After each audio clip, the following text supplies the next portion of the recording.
O conjunto da atividade humana alcançou dimensão planetária. Não há domínio sobre os continentes, mares, desertos, em que não se encontre vestígios dos impactos de nossa ação.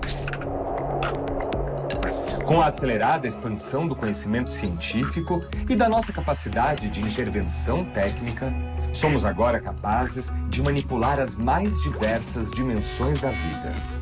Este poder surpreendente nos coloca diante de escolhas cruciais de ordem ética e política. O que queremos nesta construção de amanhãs possíveis? Transformações decisivas, moldando um novo mundo. Tema desta série do Café Filosófico. Ao longo do tempo, a ciência foi sendo capaz de compreender ligações entre átomos, moléculas, elétrons, partículas. E esse conhecimento foi permitindo um poder técnico cada vez mais aprofundado em todo tipo de estrutura material, em especial nos organismos dos seres vivos.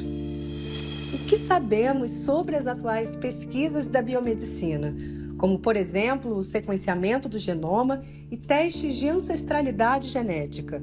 Sabemos das potencialidades que se desdobram a partir desses avanços científicos e quais os riscos e benefícios que eles envolvem? O primeiro passo é estar aberto a entender melhor do que trata a biomedicina. É entrar nesse universo pela porta do conhecimento. Porque a biomedicina é um campo científico ligado à essência da vida e às escolhas que faremos para o nosso futuro como humanidade. Na medicina tradicional, como a gente conhece, como é praticada na maior parte das clínicas, dos hospitais, dos pronto-atendimentos, da telemedicina, a medicina ela é focada em doença. Então, o indivíduo chega já como paciente ou se torna um paciente, né, ali em risco, e ele é tratado com tudo que se conhece sobre aquela doença. Os sintomas mais comuns, os tratamentos mais universais, e se segue esse protocolo até, de fato, se mitigar aquele problema. Isso impõe um risco, o risco da gente perder as nuances de cada doença em cada indivíduo. Nas últimas décadas, então, começou a se falar e se praticar uma nova medicina, uma medicina que tem vários nomes, mas em comum tem um conceito-chave, que é não mais olhar a doença em si, mas olhar o indivíduo, o seu contexto, o seu histórico de doenças, o histórico de doenças na sua família, o seu ambiente, enfim, todas as particularidades daquela pessoa, em torno da pessoa. Entre os nomes que são usados para essa nova medicina, se fala em medicina de precisão, que é a medicina P4. Medicina P4 significa medicina preditiva, preventiva, personalizada e participativa. Preditiva porque já é possível, através de métodos tanto de análise genômica quanto de análise global em Big Data, por exemplo, de toda a história daquele indivíduo, predizer com alguma probabilidade o risco de ocorrência de alguma doença. Preventiva porque, ao ter essas informações em mãos, é possível tomar decisões para mitigar o aparecimento ou amenizar, eventualmente, a progressão de uma doença naquele indivíduo. Personalizada, você vai fazer um diagnóstico mais preciso, individualizado, bem como escolher tratamentos mais individualizados para aquele caso, para aquele contexto.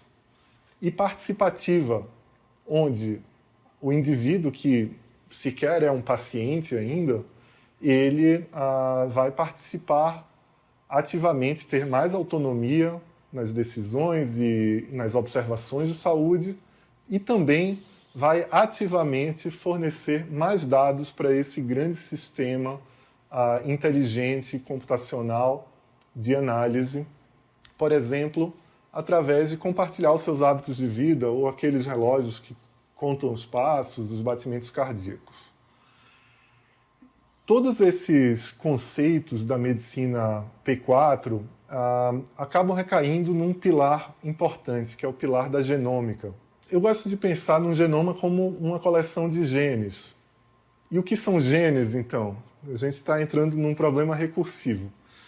A gente pode falar de genes como cada gene sendo uma receita para um prato. Em cada cromossomo, dentro de cada célula, do núcleo de cada célula, a gente tem 23 pares de cromossomos, falando do genoma humano, naturalmente. Em cada cromossomo você tem centenas de genes. Cada um desses genes sendo uma receita, por exemplo, uma receita de bolo. E esse conjunto de cromossomos que carregam esses genes e que são passados como uma fotocópia, célula a célula, no nosso crescimento e também num momento muito especial, que é a gametogênese, na hora de formar os gametas, você vai transmitir isso para os seus filhos. Então, na prática, a gente tem em cada uma das nossas células, exceto nos gametas, uma coleção de livro de receitas que foi herdada do pai e uma segunda coleção herdada da nossa mãe. Então, essa é uma definição bem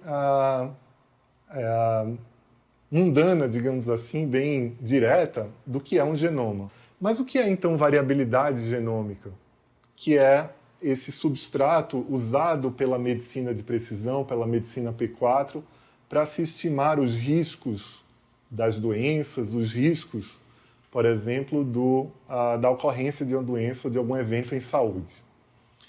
A variabilidade genômica é quando olhamos para o gene que recebemos do pai e da mãe, lá dentro do livro 2, por exemplo, o cromossomo 2, você tem, numa certa posição, numa certa página, a receita de um bolo de chocolate, uma herdada do pai e uma herdada da mãe.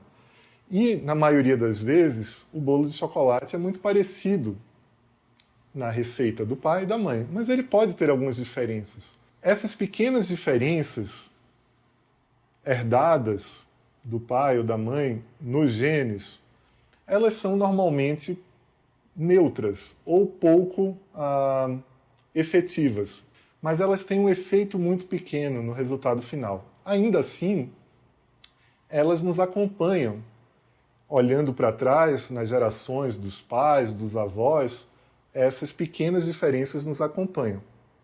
Como é que surgem essas diferenças? Quando você vai fazer uma cópia na hora de fazer o gameta, o óvulo ou o espermatozoide, essa cópia pode sair um pouco diferente da original. E se aquele espermatozoide ou aquele óvulo der origem a uma pessoa, um dia, isso vai ser levado adiante e isso pode se tornar uma receita um pouco mais comum, um pouco mais rara. Existem também as variações que elas têm um efeito muito maior lá no resultado final, na sua célula.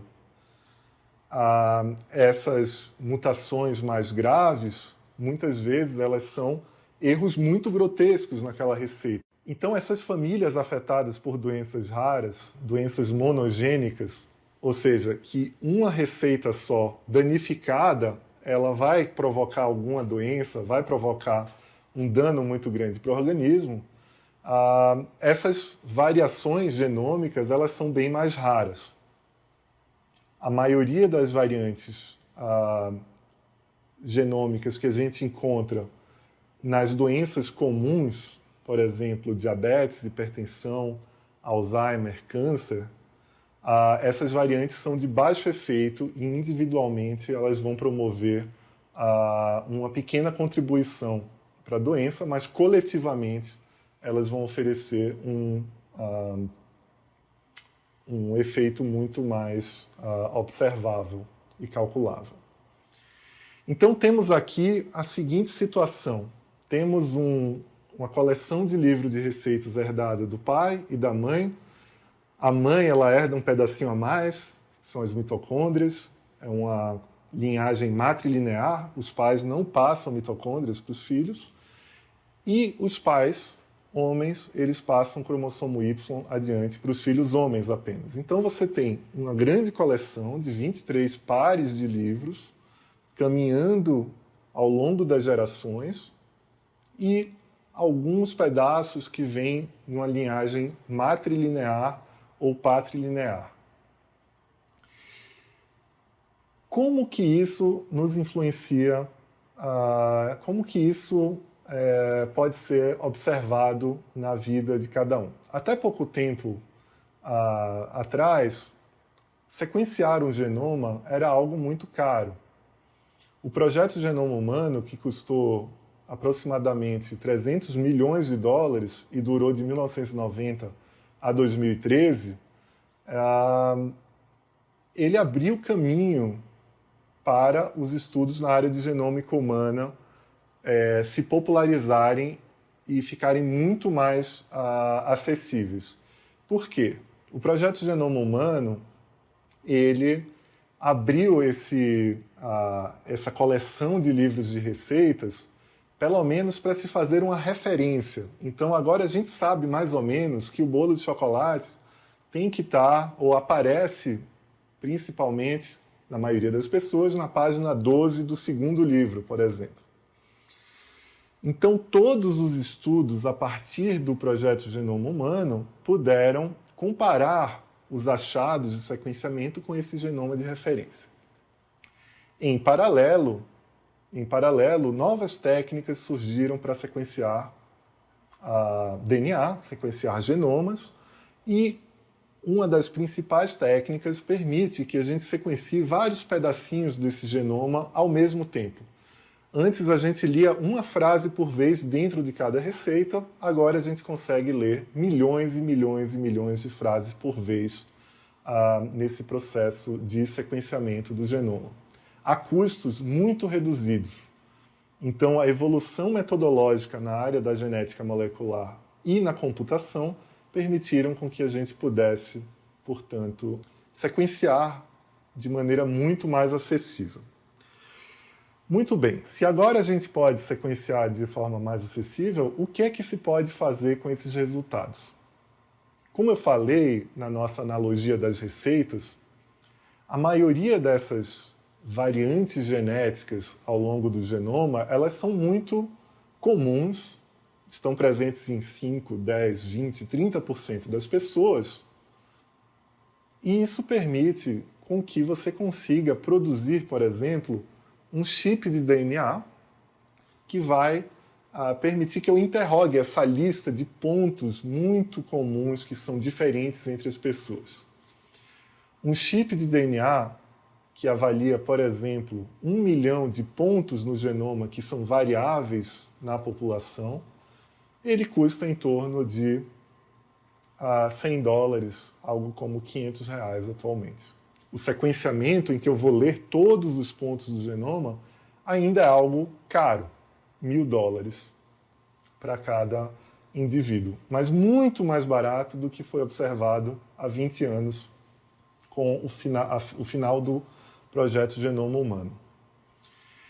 Então, algumas empresas passaram a fornecer um tipo de teste direto ao consumidor chamado teste de ancestralidade. No próximo bloco, existem outras promessas, obviamente, com a genômica, que vão além da ancestralidade.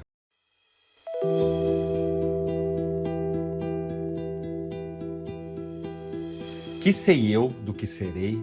Eu que não sei o que sou? Ser o que penso? Mas penso ser tanta coisa. E há tantos que pensam ser a mesma coisa que não pode haver tantos. Gênio? Neste momento, 100 mil cérebros se concebem em sonho, gênios como eu. E a história não marcará, quem sabe? Nenhum.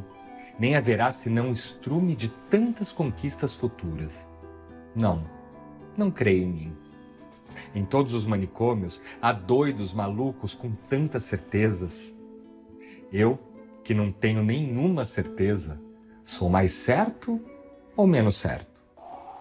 Esse trecho de Tabacaria, também um poema patrimônio universal, nos faz pensar então sobre essa variabilidade populacional, né? 100 mil cérebros. Como é que a gente pode então utilizar essa tecnologia aquela do chip de DNA, em que eu vou interrogar vários pontos no genoma que são diferentes entre as pessoas, para estudar algo tão complexo como ancestralidade genética. Então a gente sabe já com bastante evidência que a espécie humana, Homo sapiens, ela surgiu no continente africano. E do continente africano se espalhou para o resto do mundo. Pelo menos 3 vezes, provavelmente mais do que isso, mas há evidência para pelo menos 3 vezes nos últimos 2 milhões de anos, os ancestrais da espécie humana que a gente conhece atualmente saíram do continente africano e ocuparam outros continentes, por exemplo, a Ásia e a Europa. Uma parte desses ancestrais humanos saiu da África. Não foi um sorteio representativo daquele continente, e sim só uma parte. O que significa que só aqueles que saíram levaram consigo parte dessas variantes que já existiam nas populações africanas naquele momento. Então, o que a gente precisa imaginar são vários movimentos de migração e isolamento. Então, o grupo que saiu da África ocupou a Ásia, em seguida a Europa, depois saiu novamente outro grupo, voltaram alguns grupos, isolaram, se reencontraram, um subgrupo da Ásia conseguiu cruzar o Estreito de Bering e ocupar o continente americano, da América do Norte até a América do Sul. Foram vários e vários e vários movimentos da espécie humana. Chegando então nessa estrutura da ocupação humana no planeta, chegamos à história, por exemplo, de um lugar como o Brasil, onde habitavam muitos nativos americanos, descendentes desses que migraram e ocuparam o continente americano. Ali no século XVI, quando os portugueses vieram e instauraram, né, o Brasil, o território brasileiro como uma colônia, em seguida introduziram o método de escravidão como forma de produção, trouxeram, então, diversos indivíduos do continente africano. O Brasil foi o maior destino de indivíduos do continente africano, pessoas escravizadas, nesse começo da história do Brasil, que, obviamente, começou de maneira muito violenta. O que aconteceu no Brasil nos últimos 521 anos foram várias dinâmicas, então, de miscigenação dos povos nativos americanos que estavam aqui, os remanescentes desses povos, evidentemente, de cerca de 6 a 8 milhões de africanos de diversas partes do continente, então amostras de diversas populações africanas, incluindo leste da África, regiões como Moçambique, oeste da África, a Costa da Mina, né, esses portos que, na verdade, concentravam a saída de indivíduos capturados, aprisionados de várias regiões do continente africano, e os portugueses, que evidentemente já eram descendentes daqueles povos que ocuparam o continente europeu a partir da saída da África. Então, a história violenta da formação da população brasileira, ela pode ser contada nos genomas, a partir dessas comparações de todas essas variantes genéticas que foram trazidas pelos descendentes dessas populações que ocuparam as regiões continentais e subcontinentais. Então, um teste de ancestralidade, ele se propõe a fazer um cálculo observando um genoma atual de uma pessoa, por exemplo, uma pessoa interessada nesses serviços, né, de testes de ancestralidade, em comparar com populações parentais. Existem várias limitações, eu não vou me aprofundar, mas essas populações parentais, elas são, na verdade, amostras coletadas atualmente, né, em diversas localidades do mundo em que ainda existem isolados que se supõem serem descendentes, né, das populações de 500 anos atrás ou de 1000 anos atrás, e essa é a janela que normalmente se observa, você consegue, então, atribuir para cada indivíduo uma ancestralidade. Então, eu tenho um gráfico aqui de um estudo que fizemos no ano passado com uma amostra da população de São Paulo. Cada uma dessas barrinhas verticais é um indivíduo. Cada cor é uma ancestralidade continental diferente. Então, por exemplo, numa das pontas, essa barra mais bege, são indivíduos que se autodeclaram asiáticos. A nossa amostra aqui de São Paulo é uma amostra representativa do censo, é de idosos. E nessa fase, nessa geração, houve pouca miscigenação. A gente já sabe que a comunidade japonesa em São Paulo é grande e que ela é ainda muito homogênea nessa geração. Nas próximas gerações, a gente espera que ela seja tão miscigenada quanto as outras. Essas outras barras que estão blocadas pela autodeclaração, a autodeclaração de cor de pele, etnia, raça, é aquela pergunta clássica do IBGE que é bem difícil de se responder no Brasil, se a pessoa é branca, parda, mulata, morena, preta. Como vocês podem ver, tirando um grupo lá do canto, a maioria dos brasileiros é miscigenado em algum grau. Tem um componente europeu, um componente africano e um componente nativo-americano. Então, a autodeclaração como uma construção social, ela não reflete necessariamente a história genética da nossa população. E por esse motivo, essa grande miscigenação, há um interesse muito grande em se fazer testes de ancestralidade num lugar como o Brasil, em que boa parte da história de grupos populacionais que fizeram parte da construção do que é o Brasil perderam totalmente o seu registro, não sabem a sua história, não sabem a região de onde vieram, principalmente dos povos, dos descendentes de pessoas escravizadas aqui na nossa sociedade. Então, o teste de ancestralidade, como um teste direto ao consumidor, um teste genético direto ao consumidor, passou a ser algo bastante consumido. Existem outras promessas, obviamente, com a genômica, eu comecei falando sobre medicina, que vão além da ancestralidade. Mas a ancestralidade, ela é um componente muito importante na hora de se definir, por exemplo, os riscos para as doenças.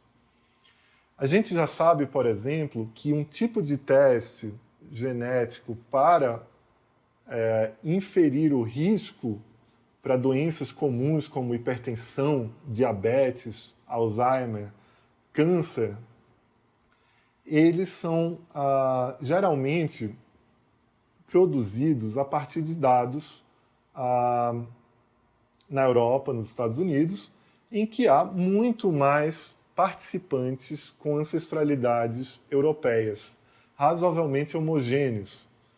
Então a gente já sabe que esses testes, que se chamam riscos poligênicos, né, poligênicos, então você tem vários genes contribuindo para aquela doença, eles são já estão muito bem inferidos para algumas doenças nessas populações mais homogeneamente europeias e pouco bem inferidos em populações não europeias, o que significa que esses testes não são facilmente importáveis para uma população como o Brasil ou populações não europeias de uma forma geral.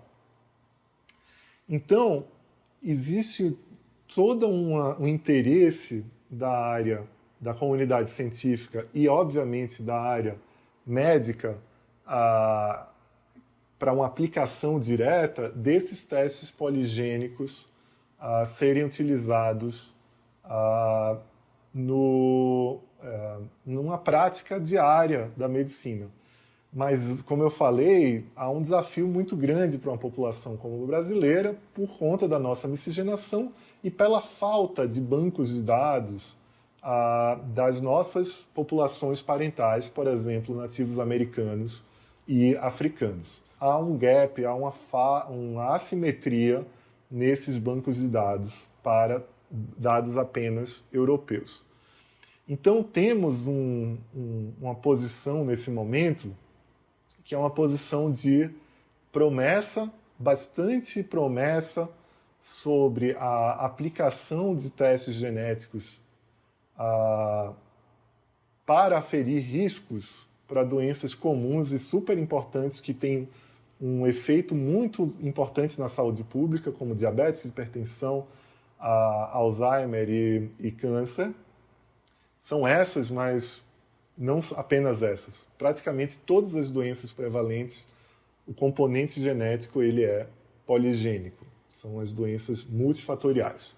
Tem fatores não genéticos, fatores ambientais, que também são muito importantes e também contam particularidades de cada lugar do mundo, de cada população, de cada extrato socioeconômico e também a nossa ancestralidade genética, dificultando, nesse momento em que poucos bancos de dados não europeus existem disponíveis para a comunidade científica estimar esses riscos de maneira mais abrangente.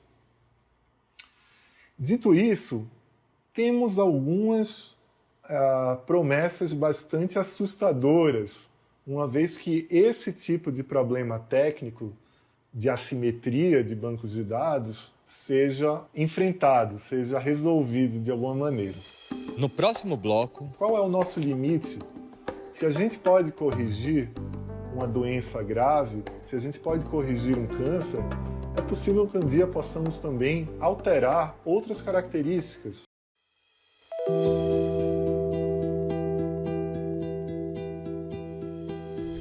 O filme Gattaca, de 1997, se passa num futuro distópico, onde a engenharia genética possibilita aos pais definirem as características de seus filhos. As pessoas são julgadas pelos seus genes, pela probabilidade de terem doenças e imperfeições. E os concebidos biologicamente e aleatoriamente são considerados inválidos. Cria-se, então, uma nova espécie de preconceito e hierarquia racial legitimada pela ciência. Gattaca foi eleito pela NASA como o filme de ficção científica mais plausível. É uma reflexão sobre como a ciência feita sem crítica e controle da sociedade pode ser perigosa.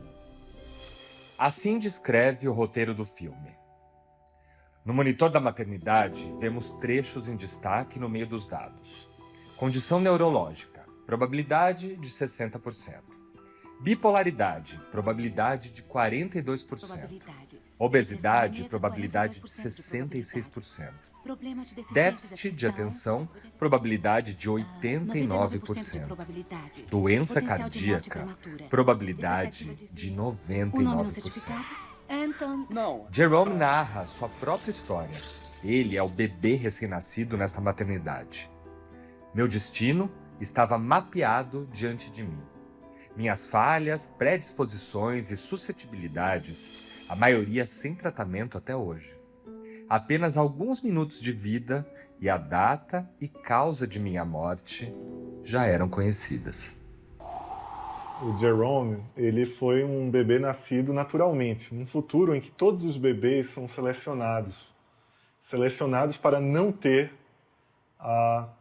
o risco para diversas doenças importantes, diferentemente dele, que foi gerado de maneira aleatória, como é o que a gente observa na atualidade. Esses testes poligênicos e também os testes para aquelas mutações que têm um efeito muito potente, muito forte e que já são observadas, né, nas famílias afetadas por doenças genéticas raras e graves, já são uma realidade. Os testes poligênicos talvez ainda não sejam uma realidade clínica, especialmente num país miscigenado como o Brasil, mas devem vir a ser realidade em pouco tempo. Os testes de diagnóstico para essas doenças mais raras que afetam famílias, esses já são a realidade no Brasil há muitos anos. obviamente, popularizados recentemente com as novas técnicas e a redução no custo de sequenciamento e no custo computacional das análises. Mas então, como sociedade, precisamos refletir sobre como queremos abordar esse tipo de informação, que é informação tão importante para a saúde. Será que a gente deve, então, fazer uma triagem para todos os bebês recém-nascidos, para toda e qualquer doença? Ou será que a gente primeiro vai fazer uma triagem só daquelas doenças que têm tratamento? Aquelas doenças que têm algo a ser feito com a informação em nossas mãos. A segunda discussão é, agora a gente já sabe como editar genomas. Já é possível, tecnicamente, utilizando CRISPR, né, que é uma das tecnologias mais bem-sucedidas de edição genômica, ir no embrião, no laboratório, e, por exemplo, corrigir uma dessas mutações graves, essas que causam as doenças raras que afetam as famílias. Isso já é possível. Mas será que devemos fazer se a gente ainda não sabe todas as implicações de corrigir aquela mutação? A comunidade científica global entra num consenso atual que você não deve editar embriões exatamente por isso, por não se saber todas as consequências dessa correção, que não vão ficar restritas àquele novo bebê corrigido. Aquele bebê vai crescer e ele pode ter filhos, então a espécie humana passa a ser alterada por descendentes desses genomas corrigidos. É possível que um dia até as doenças poligênicas também sejam passíveis de uma correção. Ora, se eu sei todas as variantes em todos os genes, em todas as receitas importantes para aquela doença, é possível que um dia eu possa corrigir todas elas. Então a pergunta fica, devemos corrigir? Ou devemos corrigir só aquilo que de fato é mais grave, mais importante? Qual é o nosso limite? Se a gente pode corrigir uma doença grave, se a gente pode corrigir um câncer, é possível que um dia possamos também alterar outras características. Por exemplo, habilidades esportivas, ou até mesmo algo como inteligência, que a gente sabe que tem um componente genético importante e um componente ambiental importante. Eu quero lembrar para vocês que não é tudo genética, mas a boa parte dessas doenças ou dessas características complexas, como, por exemplo, habilidades esportivas, comportamentos, etc., tem um componente genético e um componente ambiental. Então, essa moratória que os cientistas promovem sobre editar embriões, ela só existe enquanto todos participam dessa moratória. Basta um laboratório, um país, uma comunidade, uma sociedade decidir fazer algo diferente e intervir nos embriões, que você passa a ter, então, uma sociedade global com pessoas modificadas, pessoas selecionadas. Então, a nossa sociedade passa a enfrentar esse tipo de perguntas e questionamentos. Existem outras implicações importantes do conhecimento sobre e da popularização dos testes genéticos. Há mais ou menos 2 ou 3 anos, um caso muito antigo de um serial killer nos Estados Unidos, o Golden State Killer, foi solucionado 40 anos depois. A polícia tinha em suas mãos material biológico deixado por ele perto das suas vítimas, nas cenas do crime. Mas ela não tinha contra o que comparar. Não existiam bancos de dados genômicos. Graças aos testes de ancestralidade muito populares, onde milhões de pessoas no mundo todo já fizeram, para saber a sua ancestralidade, para encontrar um parente distante, para conhecer uma parte da família que não se conhecia, essas pessoas voluntariamente passaram a preencher bancos de dados públicos para aumentar a chance, né, de encontrar parentes, de encontrar pessoas. A polícia, então, falou assim, vou procurar o perfil desse material coletado nas cenas do crime, dos crimes cometidos pelo Golden State Killer, e encontraram um parente desse indivíduo. Conseguiram se aprofundar e chegar no principal suspeito, que foi condenado porque deu um match preciso com aquele DNA coletado. Então encontraram, de fato, o criminoso. Do ponto de vista científico, nas universidades, a gente sabe que a melhor forma de se chegar a uma predição mais precisa sobre o risco de doenças, quanto mais gente participar dos bancos de dados, melhor. Mas há uma dualidade, porque agora, se por um lado, para o coletivo, é muito importante ter muitas pessoas contribuindo com esses bancos de dados, a privacidade passa a ser algo muito delicado e importante para quem doa os dados para pesquisa ou para algum desses serviços, como o teste de ancestralidade. Por que a privacidade é tão importante? Ora, para você é importante saber o seu risco de doença. E se seu plano de saúde souber, será que não há um risco inerente de mau uso daquele dado para, por exemplo, excluir alguém de um plano de saúde, ou o empregador não contratar ou demitir pessoas que têm risco aumentado para algumas doenças? No próximo bloco... Só há um problema, o dado genômico ele não é perfeitamente desidentificável.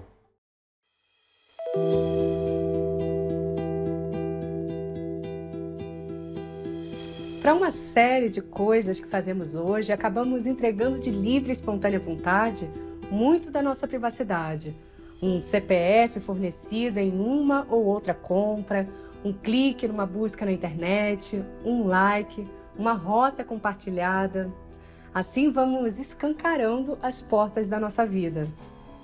Mas e quando disponibilizamos dados sobre nossa identidade também biológica, como nosso DNA? Que implicações estão por trás de um simples de acordo num exame de laboratório? Então, felizmente, existem 3 grandes camadas de proteção, que é algo que é muito importante se difundir. A primeira camada de proteção, evidentemente, é a proteção do dado, é algo de criptografia dos bancos de dados, quem tem acesso, quem não tem. A segunda camada é a camada da regulação, da legislação. Então,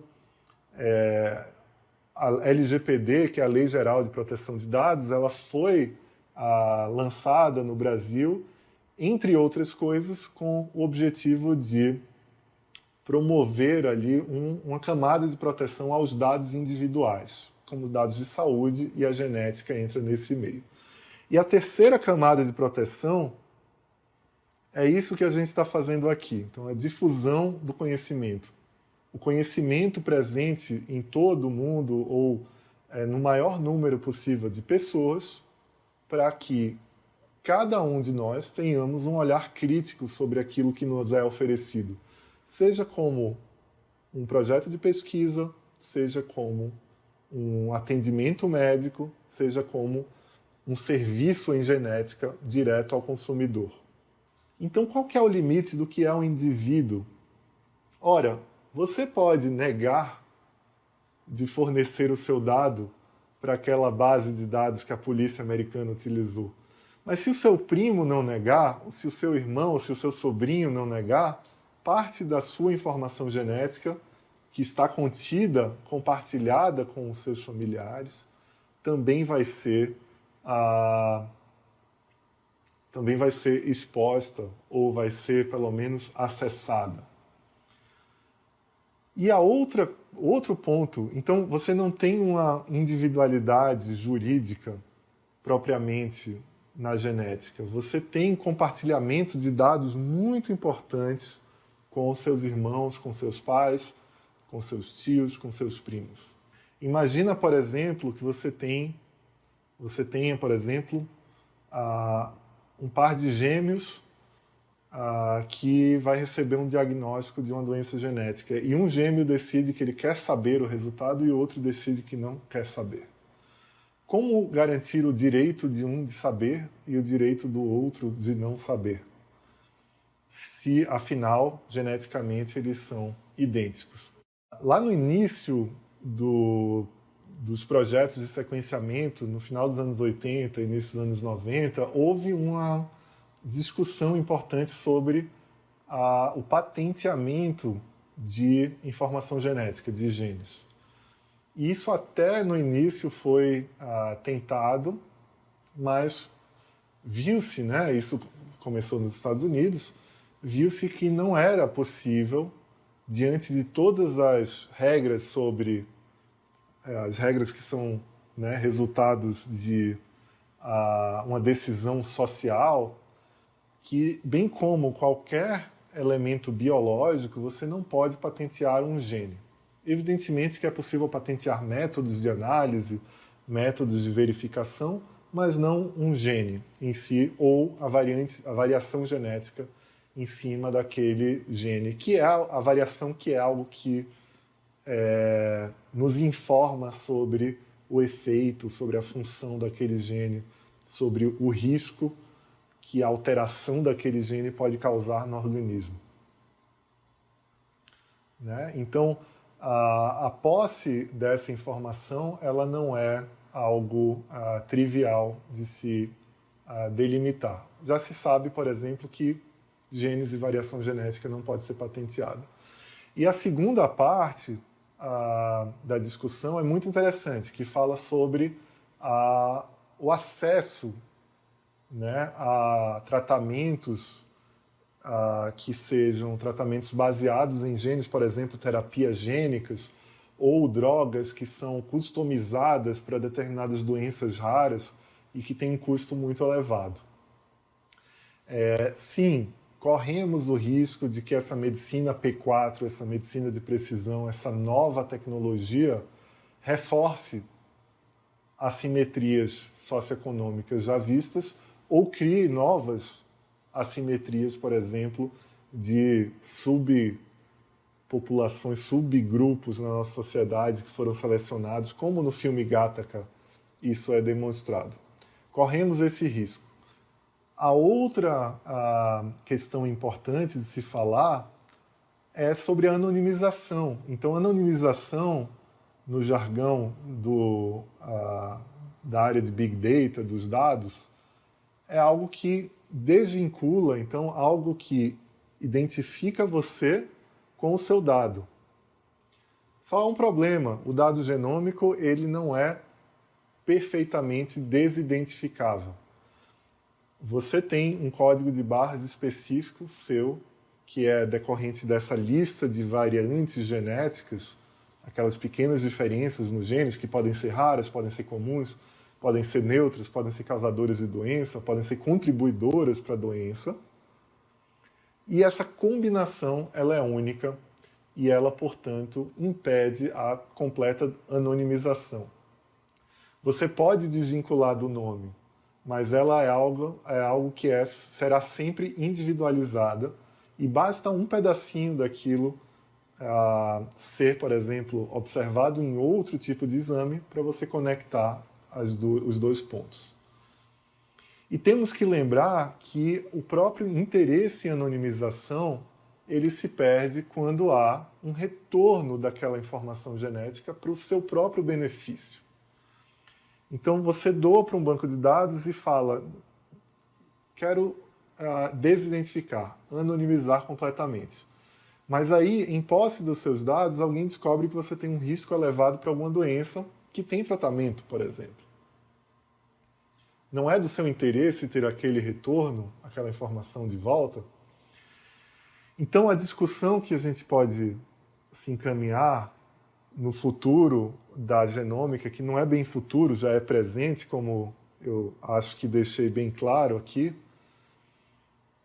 é sobre a nossa informação, o grau de informação que a gente tem sobre esse tipo de dado, o interesse individual que temos com esse dado, seja para acompanhamento de saúde, a medicina P4, melhor indicação de um medicamento, né, a farmacogenômica, que você tem essa predição da resposta do medicamento com base na sua genética, são todas promessas muito interessantes do ponto de vista de saúde individual e que, de fato, podem ser usadas para o seu benefício.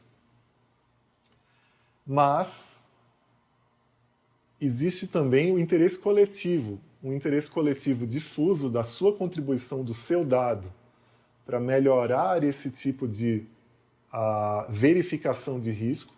A gente só sabe que um determinado perfil de risco genético está associado a uma doença se tiverem muitas pessoas contribuindo com esses bancos de dados, e um interesse coletivo difuso, né, que vai ser contrário também ao seu interesse individual, por exemplo, do mau uso daquele dado ou de um uso sem o consentimento do doador do dado. Então, estamos aqui nesse dia, na verdade, celebrando algo que é importante, que é a disseminação do conhecimento, avisando que a genética não é algo difícil ou perigoso, mas que o conhecimento sobre isso vai fazer muita diferença em como a gente constrói essa sociedade com a nova medicina, com a medicina P4, com a medicina de precisão, baseada em boa parte na genômica de cada um de nós. Essa dualidade, né, que eu trouxe em vários momentos sobre se você compartilha, você corre o risco, se você não compartilha, a ciência não anda. A única forma de solucionar essa equação é, de fato, discutindo, né? A sociedade pedindo que os prestadores de serviço, que os pesquisadores, que os centros de serviços médicos disponham todas as informações com transparência e clareza sobre o que vai ser feito com aquele dado e como mitigar eventuais riscos de vazamento ou de má utilização daquilo. A genômica ela é uma ciência de fronteira com bastante aplicação já hoje, mas com muito potencial de aplicações num futuro que não vai ser muito distante. Então, precisamos, como sociedade, nos empoderar dessas informações, saber quais são os limites, quais são os riscos e, eventualmente, usufruir só daquilo que é, de fato, bom e importante, sem cair em algum tipo de prejuízo individual ou coletivo do mau uso desses dados. Mais reflexões no site e Facebook do Instituto CPFL e no canal do Café Filosófico no YouTube. Quanto mais populações diferentes eu estudar, melhor eu vou montar esse quebra-cabeça de entender como é que a doença se manifesta, o que faz algumas pessoas terem um risco aumentado, um risco diminuído, o que faz, por exemplo, pessoas numa mesma família terem riscos diferentes quando portando, né, aquela mesma alteração.